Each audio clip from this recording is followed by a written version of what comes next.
President Buhari proposes 819.5 billion naira supplementary budget for 2022. UK court refuses to grant Ekweremadu bail, says he is a flight risk. Speaker of Taraba State House of Assembly resigns, citing personal reasons.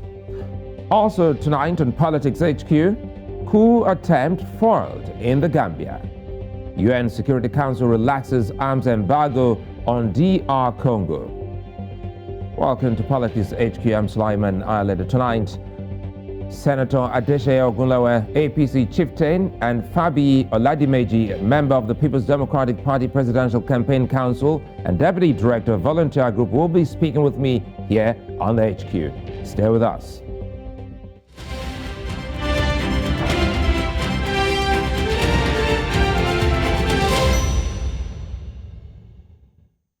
Well, the third force has long been on the periphery of Nigerian politics, but the 2023 election looks different. Presidential candidate of the Labour Party, Peter Obi, has grown in popularity, especially on social media, where young Nigerians are driving conversations. But he faces the establishment and two parties of huge political antecedents and presence in Nigeria. The PDP and APC battle as their candidates both vie for what they have tagged a lifelong ambition.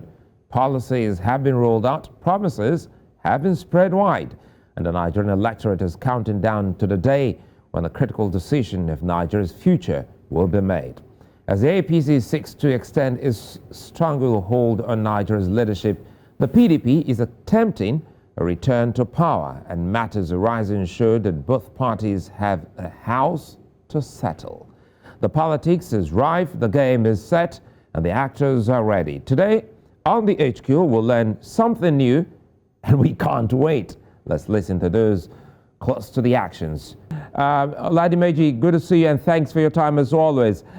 You're a member of the PDP, and this, again, is one election that you believe will be yours. Let us in on what's different from 2019 when your support for the candidate, the same candidate, Atiku Abubakar, was so huge going around the country. Fabiyi. Well, thank you very much. First, I'd like to say that compliment of the season to Nigerians. 2019 has come and gone. We are now faced with 2023. Nobody would take it away from the fact that Nigerians are looking for something different, something new, and they see that in PDP and starting Atiku Abubakar, the candidate of the party. The PDP won 2019 election. It's a public knowledge, but we have put that behind us. We are looking forward to 2023, where we'll have another opportunity to respond to the yearnings of Nigerians, to ensure that we rescue them and we recover their losses arising from the abysmal failure of the current leadership of the country. For us in PDP, we're not losing our focus. We are clear with our vision and what we want to do. The leader of the party, the candidate of the party, is pretty much aware of the challenges facing the country, ditto all the other leaders, the stakeholders that are with him in the party. So we are ready to take Nigeria to where they're supposed to be. The APC leadership has not really met the expectation of Nigerians, and it's all over. Everybody can attest to that. So we are alive to our responsibilities, and that's why you can see our campaigns, where it has been going systematically. We are moving on. You can see the latest one in Katsina yesterday coming out in their numbers and droves to ensure that we had a very, very successful campaign and moving forward to election. All right, okay, Fabiyi, let me jump in here.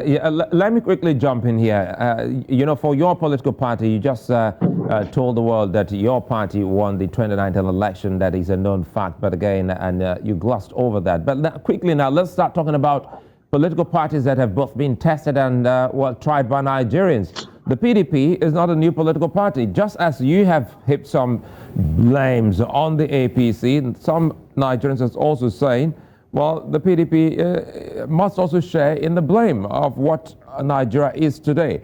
Let us in on some of the things you have been saying to the people, especially lately in Katsina State, that may actually change the dynamics of people who already think that the PDP shouldn't be given the ticket for 2023? Thank you very much. First, let me say that there's something called experience. PDP was in government for 16 years, and coming from the military rule, we saw the achievement of PDP at that time. It was at that time that a lot of things, the background for a new Nigeria was set by Obasanjo Atiku government. And even that time, without money, I remember at that time the price of crude was just $12. And from that meager capital funds available, they were able to build road, build schools, embark on massive infrastructure development and all of that. PDP has been able to achieve quite a number of that. So for now, and every year in, year out, PDP has been able to respond to the immediate needs of the people. What I mean by this is that at every election cycle, PDP will look around, they look at, okay, what are the exigencies of this time, and PDP will respond to that. Unfortunately, in 2019, Nigeria supported the PDP, fortunately, Nigeria supported PDP and Atiku Abubakar, but the incumbency did what they did. Everybody, that does not belong to history. So for us in PDP, we are bringing our responses, are those responses that meet the yearnings, the current realities on ground. And that's why you see our candidate, the candidate of the party, is alive and picking to these responsibilities because he has been there. He knows what it is. That's why he came up with these five policy choices, right, ranging from the need to unite Nigeria. These are things we've been telling them that if we're not together, we cannot really achieve much. Nigeria has never been this divided under the leadership of the APC. So first we need to come together. Today, as a Southerner, I'm afraid of my Northern brothers. Northerners are afraid of even the Southern people, are afraid of themselves. The man from the South is afraid of the South-South man. The Southwest man is afraid of the Southeast man. So we need to come together because it is in this unity we have strength to develop our nation. He moved in from there to say, see guys, we need security. You will attest to it, Sulaiman, and every other Nigerian, the security system is so porous right now. On a daily basis, people are being killed, people are being kidnapped. It has never been this bad. So there's need for us to have a secured nation. It is only when we have a secure nation that we can properly develop. Then we have a secure nation that we can have investors come into the country to come and invest in that country. Then we have a secure nation that everybody can live at peace and we can remain united. You know, I'm trying to look at security. You spoke about security, which is one of the minuses of the PDP at that point in time when we saw flags being hoisted in communities and in states to the extent that Boko Haram made incursion, audacious one at that, on Nigeria's capital, Abuja. Let us in on, you know, security, perhaps, because if it's a shared blame when we talk about security, the APC and the PDP. So for the coming PDP, that is, if they get the ticket, what are the different, you know, strategy the PDP has that will mean a secure nation? Thank you very much. See, the candidate of our party is very clear about how he's going to do it. It is there in his manifesto. I mean, the policy choices, like I said, the title, My Covenant with Nigerians. And he has made it abundantly clear that security is not something that is going to take with levity. Number one, it's going to address insecurity through the economic point of view. And what does this mean is that when the economy is booming, when the economy is okay, it hardly will you see people going into crime. It does not mean that some elements and characters will not go into crime, but it will be reduced minimally. When the economy is okay, when the youths are gainfully employed, so it's going to attack the insecurity issue from all of this. He has highlighted how he's going to drive this fight against insecurity. One, from the economic point of view. Number two is employment for our teeming youth who are idle as a result of lack of employment from the APC. APC couldn't provide employment for them. So that is number three is education. He said he's going to educate, make sure that our education is in proper perspective, is put into proper perspective. When people are educated, you hardly can push them to go and do what they do not want to do. And the fourth one is to ensure that our police system, we are short of workforce in the Nigerian police system. It's going to make sure that more police are employed, are recruited, and they are properly trained. So he's going to make sure that their welfare, it's okay. These are some of the things he's going to do. These are the strategies that he has mentioned in his policy document, that from all these angles, the insecurity issue will be a thing of the past, coupled with the fact that stability, stability in the polity. So the moment all of these are in place, and I'm afraid all the other candidates have not been able to come up with a clear-cut policy directives on how they want to tackle insecurity in this country, except Atiku Abubakar. And he has done that. He has always exhibited this all the times he's contested. See, in Niger Delta, he brought out a very fantastic approach to how to manage the Niger Delta crisis. You can see that in 2011, in 2015, he came up with it. Then all of this will be surrounded by restructuring at the end of the day. So when you bring in all of this, when you tackle headlong insecurity from all of this angle, that we will be secured as a nation. Let me jump in here and speak more, to some of the concerns of the Nigerian out there who's not a politician, and it has to do with the issue of trust, which we still haven't been able to, illuminate here. Fabiyi, we've seen your candidate, move from the APC back to the PDP, a founding member of the PDP, and people just would expressly believe that this is about some personal ambition, as we've seen with a lot of politicians and some even that of the APC. What do you say to Nigerians who think that your candidate isn't about service to the Nigerian state?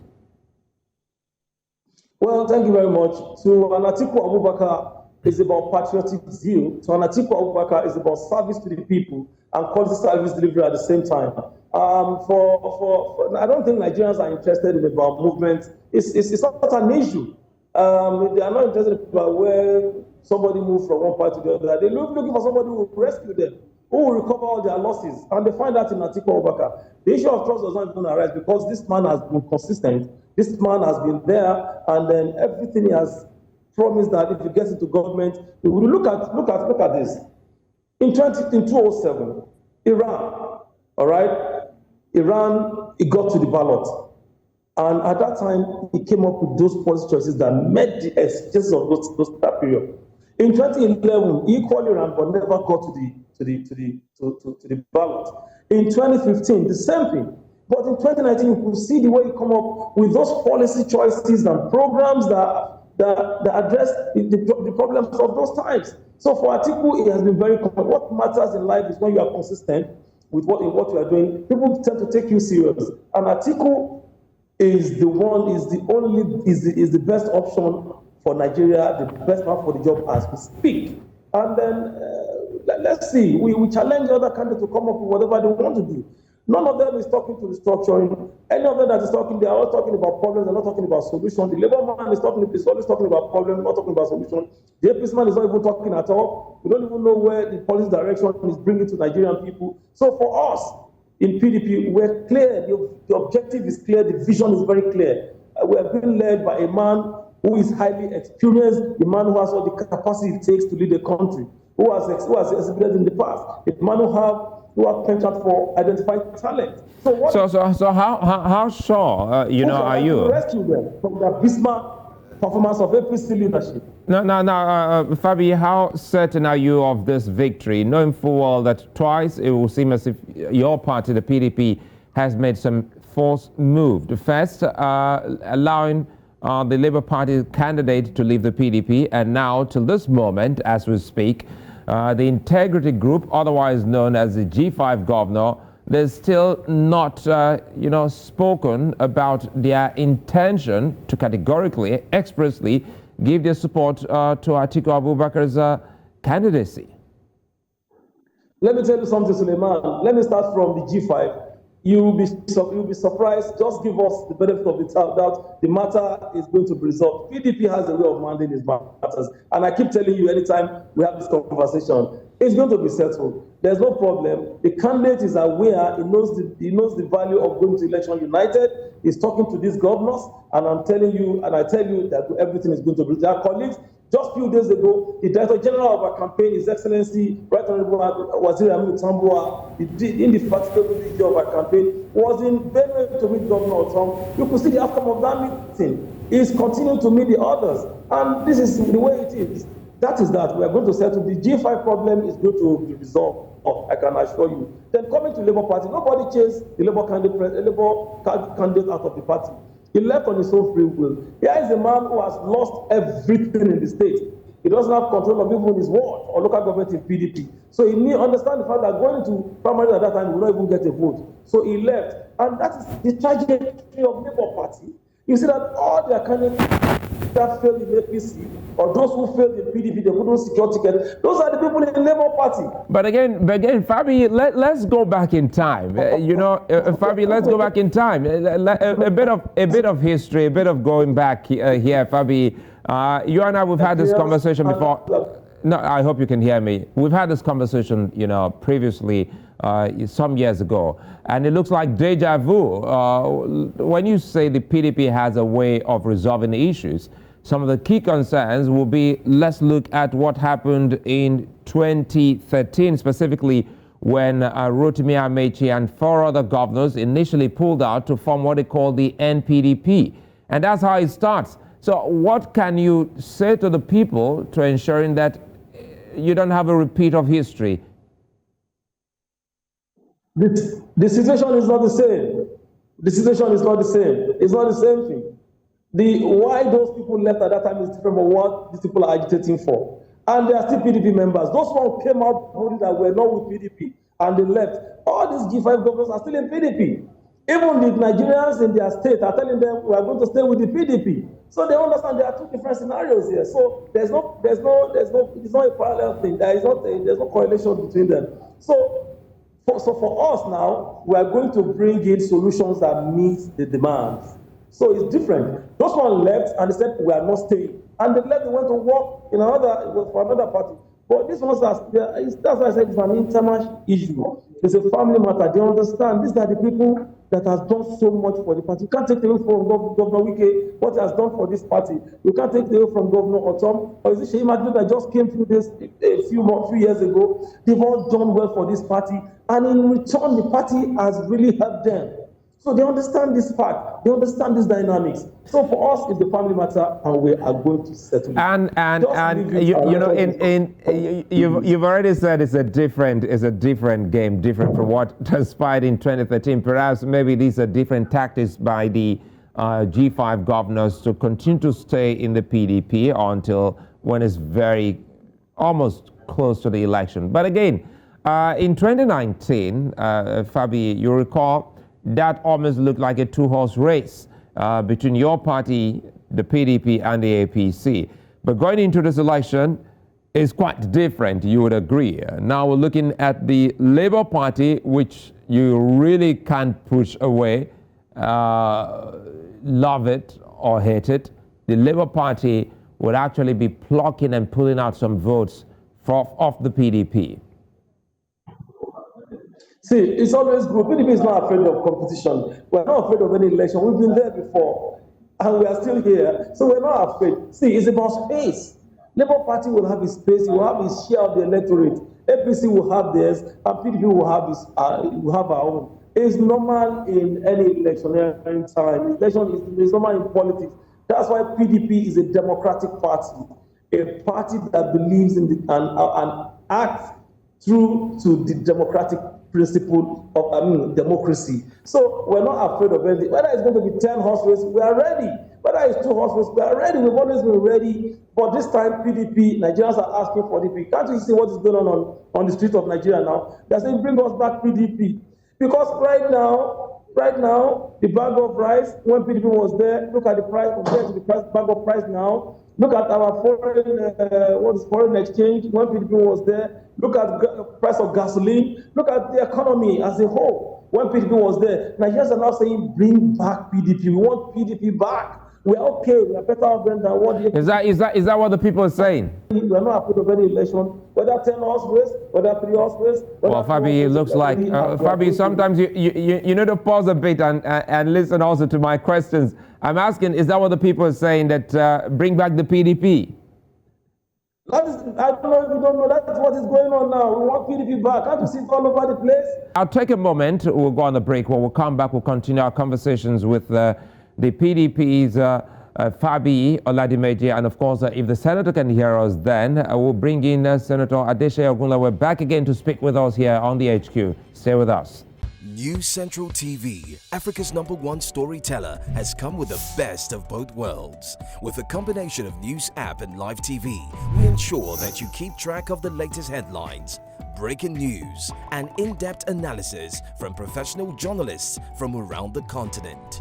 Download the News Central TV app on Android and iOS and get started today. Don't forget to follow us on News Central's social media platforms. News Central, Africa First. Well, it's the home stretch here on the HQ, and of course, we're broadcasting to 54 African countries and beyond. Now, quite an interesting, perspective and journey leading to Nigeria's next election in 2023 for the first time in the history of the country's elections since after the coming of this particular democracy. The country will be looking at 4 big parties and, of course, some other candidates that will be making their presence in the next election. And, of course, 2 dominant candidates that are not new. One is the APC, who's coming in for the first time on the presidential level. And, of course, of someone in the PDP who has some form of experience running in, a presidential election. Atiku Abubakar. Now, Peter Obi has a bit of experience as well, running as a mate with the PDP candidate in the last 2019 election. Now, all 3 are looking like all good. Of course, the NNPP, former member of the PDP, Rabi Musa Kwankwaso, former governor of Kano State, and of course, former Minister of Defense in Nigeria, is also one other candidate that a lot of people are also looking to having perhaps to give it a try. And of course, talking about the very young, we're looking at the AAC candidate, Mr. Showore. So the 2023 election is going to be an election that will be very difficult for some to call. Fabiyi Oladimeji, member of the People's Democratic Party Presidential Campaign Council, is with me and has been speaking on the chances and why the Nigerian electorate should give the PDP another shot. Fabiyi, good to know that you're still there, but first let's quickly check with the senator to see if the senator can hear us now. I can see you, Senator Ogunlewe. I hope you can hear me. If you can, let's just first say welcome to the show. I can see you nodding. Finally, we got it right. I'm excited to hear your voice. And well, quickly here, let's talk about your party. You had said in times past that an ideal political party must invest in politics, invest in people. And you also said once that you used to be a die-hard critic of Bola Tinubu, but today you're one of his strongest campaigners. Tell us what changed. Well, you see, politics is about interest, chances, dedication, opportunities. I think the opportunity available for Senator Bola Ahmed Tinubu to win this election is so immense. He has a lot to say. He has a lot to say about himself. And people will listen to him. People will give him a chance and see what he can do better than what is available now. When you say better than what is available now, they say experience is the best. You are a very senior Nigerian, and of course, by the way, happy birthday. You turned 77 just some days ago. Let us in, and you were also a member. You started with Alliance for Democracy, and pretty much later you went into the PDP. Today you are in APC. Paint for us a picture, politically speaking, what the Nigerian should watch out for that has made you come to that conclusion that your candidate, Bola Tinubu, has it all to be president. You know, most Nigerians, they trust him. They know that he's a genuine leader. They know that he has built capacity. He has built people. He has financed infrastructure. He's a dedicated Nigerian. And he fought for this democracy. And we believe in him that he has a lot to offer Nigeria. So let's give him the opportunity to do his best. And I'm very sure all of us will be glad at the end of the day that he becomes our president. So if that happens, if that does happen, what are the likely things Nigerians would see when if he becomes president? Devolution of powers. We must give more authority and power to the subnationals, the local government and state. What the federal government is carrying now is inhibition to our national development. And we can never develop with this type of structure. We must dismantle it. Let me give you an instance. You are talking about one national grid. Whereas we can have zonal grid. We can have local government grid. So that each local government can generate, transmit, and distribute electricity within their community. We cannot afford to carry so much heavy load at the federal level. That's why you can see the level of corruption going on at the federal level. There is not too much money circulating around. Whereas we must make sure that the subnationals take responsibility for certain functions, like registration of business. How can you say somebody who wants to register to be selling spare parts must register with the national body, whereas we can make it register at local government level or at state level? So those are the things that are inhibiting our growth and development. Believe it or not, I have served both at all levels. And unless something drastic is done to make sure that we amend this constitution to allow subnational to work on their own, as we had before, when we had Western Nigeria, Northern Nigeria, Eastern Nigeria, the Midwest, they could develop on their own, and they can compete. So each state should be able to compete now when there is freedom. We can never continue like this. It will destroy our country. Definitely.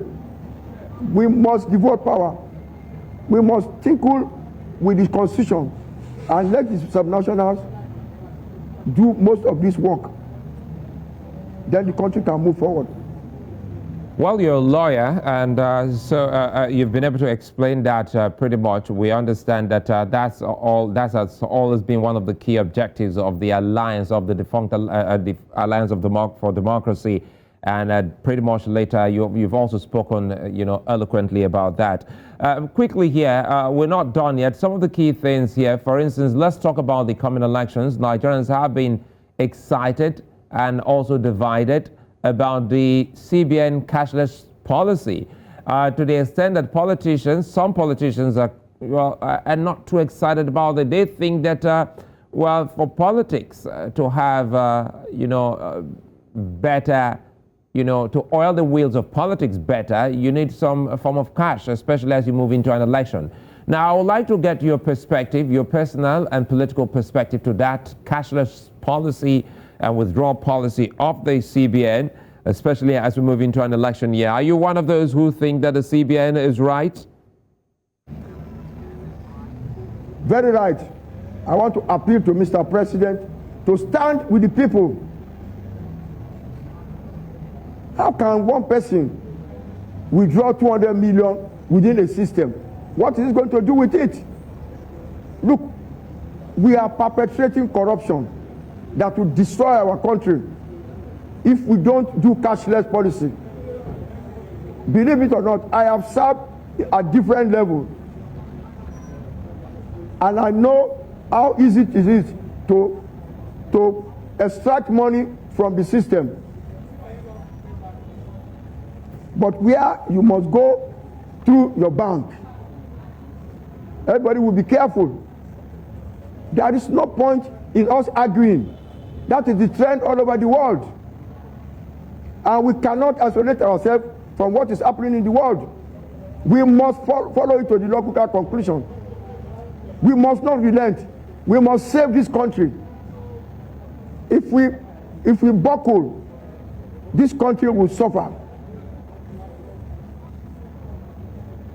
Well, if we buckle, this country will suffer. That's a big soundbite. And, sometimes as you get older, you start thinking more nationalistic. Is that what this is about? Because I recall watching you as a very young Nigerian, and some of the key things you say now amounts to nationalism. Now it becomes a little bit, pertinent to ask the question of politicians and political parties' activities and how best they can help salvage the situation in the country to the extent that each individual will feel the good of our democracy. Senator Ogunlewe, paint for us a picture of where we should be headed as a country, even if you're partisan. Our greatest weapon that God has given us is our population. 1.5 million students sit annually for JAM. 250,000 of them pick medicine. Another 250,000 picked nursing. In China and India, they turn out 500,000 graduates every year. And that is why they are prospecting. They are moving forward. They are exporting their skill. Almost everywhere in the world, you find Indians occupying the best position. And they are not more brilliant than Nigerians. We must maximize our population to our advantage. We are brilliant people, but we are not harnessing that human resource. Let's quickly wrap up with Oladimeji Fabiyi. Fabiyi, well, we needed to catch up time with Senator Ogunlewe since we lost some chunk of time with the connection. So Fabiyi, quickly here, still about your policies for the people, and let's talk about I should ask you this, the cashless policy. When we go into an election year in the country, a lot of people always look towards politicians as, polluting the system with cash. Are you excited about the cashless policy of the government? Well, thank you very much. Before I go into that, let me quickly respond to some of the things distinguished Senator Ogunlewe said about APC and the candidate. With all due respect to the APC candidate, I think Nigerians are beginning to see that APC is not really honest with them, and that's is really going to affect them in this election. And I say this with all sense of responsibility. You can see, if you want somebody to trust you, you must be able to play your card very well and put on the table that will end that trust. The APC has lost the trust of Nigerians, and as a result, they will not even look at their candidate in this election. And I'll tell you so many factors that are responsible for that. AI is a candidate that has so many issues hanging around his neck in terms of education, in terms of place of birth, and so many things. A lot of mysteries are surrounded by a lot of mysteries. Nigerians don't need individuals like that at this time. And it's found out that APC as it were as a whole, like I said, I've never been honest with Nigerians. Now come to the issue of the cashless policy. It's a policy that I like so much that I support. But the question is, why now? Why few months to election? This government has been in power for the past 7 years plus. So is CBN just waking up now that they want to run cashless policy? And if they must do it, why must it be at the twilight of this government? Yeah, PDP started TSA, they started a whole lot of things, and we see how they manage them. So for me, the policy is okay for me, but the timing is very, very wrong. And it just suggests that this government is not honest with Nigerians. APC is fond of doing things that suit them, that suit the purposes they want to achieve. So for us in PDP, if they come up with it, whatever they come up with, we are not afraid of anything. Go into it, we know them. See, APC has nothing to show to win this election to convince Nigerians. And I can see my elder statesman there, distinguished Senator Ogunlewe, that I respect so much, struggling to defend what is indefensible for the APC. So for us in PDP, like I said, our vision is very clear. And we know that Nigeria needs us to rescue and recover them. Tinubu is a no-no for Nigerians in this election. All right, okay, let's go to Senator Ogunlewe and close with him. And Senator Ogunlewe, let's speak more about your candidate, Bola Tinubu. You've heard the PDP saying that your candidate isn't fit for the Nigerian people as president. Well, he's entitled to his opinion. It's my brother. What is important is to talk about your own candidate. Why are you talking about Bola Tinubu? You are campaigning for him. It would be good to ask questions. Why is everybody against this man? It is better for you to talk about our brother, the veteran politician, Atiku.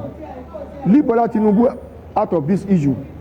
Because whether you speak about him or you don't speak about him, the man is moving on. The man does not even know we are talking about him because he has his plan and he will move on. So I will appeal to you, PDP, speak to your own candidate. Leave APC alone.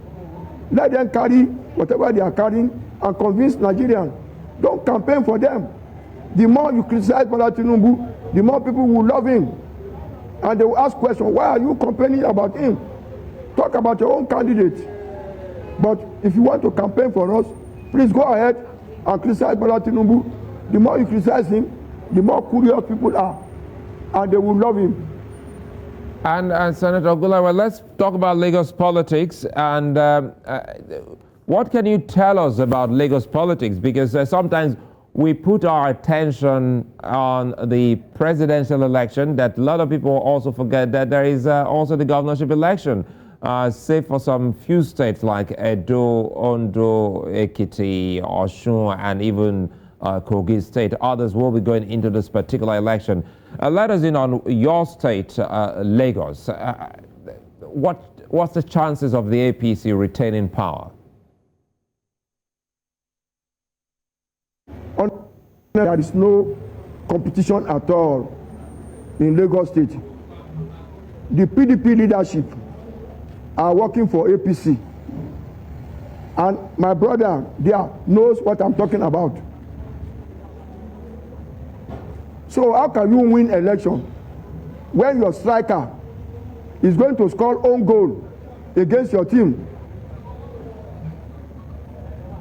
So what is your hope? Let me, Senator Ogunlewe, let me come in here. Senator Ogunlewe, let me come in here quickly. I need to bring Oladimeji quickly here. This is not a back and forth because you just raised a big point. Oladimeji, the senator has said something that resonates with a lot of Lagosians. They think your candidate is honestly working for the APC. Your candidate, popularly called Jandor, isn't seen, isn't heard as much as a candidate that is running for an election. And so some think that your candidate is an APC in PDP. Sulaiman, let me tell you something. My leader there, respected distinguished Senator Adeseye Ogunlewe, I understand pretty much why he said that. But the APC in Lagos have forgotten that the dynamics have changed, and the dynamic keeps changing. We cannot stay in one place with these old rhetorics of the campaigning and electoral campaign. What Jandor is, they will not see him now. The approach the guy is using in Lagos is working. If an APC is only relying on power of incumbency, and it's going to change this time around. Apart from the Nigerians are looking for that person who can do differently for them. People are tired of APC in Lagos. They are tired of slavery. They want somebody who can take them out. So Jandor, his approach to the campaign is different from, this is what they don't understand, and I'm not going to give them that expose. You can see the guy moving from polling unit to polling, the places that you can never see Governor of Lagos State visits. You can see what he's doing, connecting with the people, connecting with the young, with the youths and the younger people, connecting with the women, connecting with the, you know, so the dynamics are changing, and they are not realizing that before they know. All right, Oladimeji, let me bring in the senator. Let's so that we can close the show now. Senator Ogunlewe, let's see if we can actually wrap up on politics. Young people who are in politics. I recall many years ago you had spoken. Why can't your main man campaign for Jandor? Oladimeji, that's a big question. Why can't who? You have mercenary and merchants. And in the leadership of PDP in Lagos State. For Jandor? And you know what I'm talking about. Go and persuade that man to campaign for you. For Jandor. See, this is about the Lagos people. It's not about an individual. It's not about one man. And that's what Jandor is doing. Yeah. Jandor is connecting with the people of Lagos, both young and old.